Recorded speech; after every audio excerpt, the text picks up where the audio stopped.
संजय बारू, ये distinguished fellow हैं यूनाइटेड सर्विस इंस्टीट्यूशन के।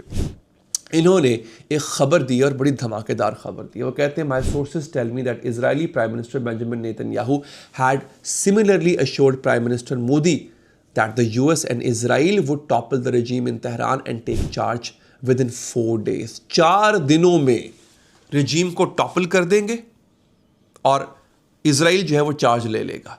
ये इजराइल ने बताया प्राइम मिनिस्टर मोदी को, और प्राइम मिनिस्टर मोदी ने इजराइल का और नेतन्याहू का भरोसा कर लिया।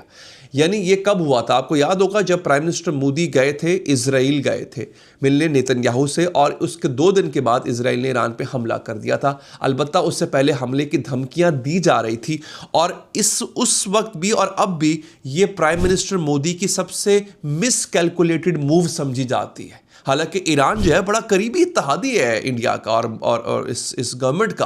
तो उन्होंने क्या किया, और आगे वो लिखते हैं, जिनका मैं हवाला दे रहा हूं, वो कहते हैं कि I was told might explain India's silence on the US-Israel attack on Tehran and the assassination of Iran's top leadership for 5 days। 5 दिन तक भारत की हुकूमत खामोश रही थी जब खामनाई को शहीद किया गया था। उसके बाद इन्होंने कोई थोड़ी बहुत बात की थी, वो भी कोई इतनी खास नहीं की थी, हालांकि बहुत करीबी इत्तेहादी हैं।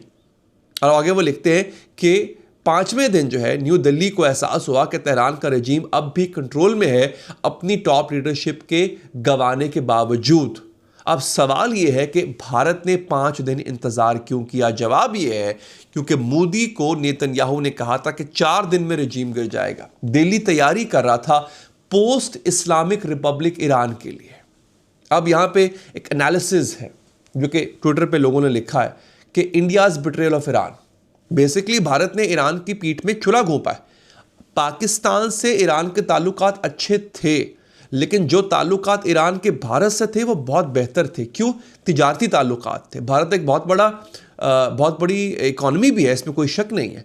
अब इंडिया का ईरान से धोखा, जो एससीओ और ब्रिक्स पार्टनर भी हैं by the way, Russia, China, Brazil, south Africa को ये सबक मिलता है इंडिया की इस हरकत से कि इंडिया के साथ एहतियात से चला जाए। अब इंडिया ब्रिक्स का भी हिस्सा है।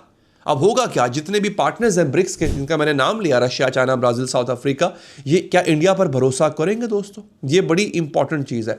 अब मैं रॉयटर्स की रिपोर्ट का कंक्लूजन देता हूँ। रॉयटर्स ने लिखा है कि जल्द से जल्द अगर डी एस्केलेट होता है सिलसिला पूरा, ट्रंप पे से प्रेशर हटाया जा सकता है, लेकिन ईरान मजबूत होगा और शायद न्यूक्लियर और मिसाइल प्रोग्राम फिर से जारी कर ले। और आगे वो लिखता है रॉयटर्स,